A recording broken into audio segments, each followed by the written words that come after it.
Très bien, ouais, bah, donc je vais parler de Pedro Almodovar, ce qui n'est pas forcément extrêmement singulier, mais il y a quand même peu en vrai de réalisateurs qui ont réussi à faire plusieurs chefs-d'œuvre. Et moi j'en vois quatre au moins dans sa filmographie. Après il a fait quelques bouses, hein. Enfin, mais c'est rare en fait. Il a fait La Loi du désir.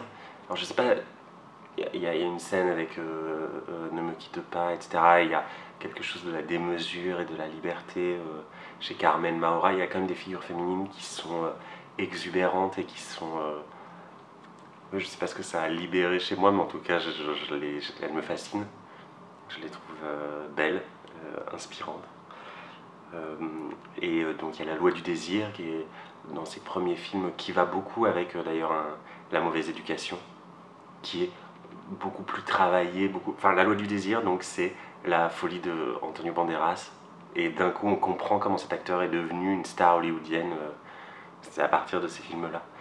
Il y a En chair et en os, qui est beaucoup plus hétéro, mais d'une folie et d'une.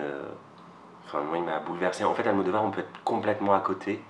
Et j'ai l'impression, parfois, c'est tellement formel que ça en devient un peu opaque et on n'est pas du tout dans l'histoire, mais quand on rentre dedans, La mauvaise éducation par exemple, qui est un film dans le film avec Gaël Garcia Bernal qui est au sommet de ce qu'il peut faire, et de séduction, et en plus des images aussi hyper dérangeantes sur les enfants aussi, dans son cinéma, et sur les premiers émois sexuels ressentis par des enfants, notamment les premières dans Douleur et gloire. Il y a un moment où un enfant tombe complètement en fascination, complètement amoureux sur un adulte, d'un adulte.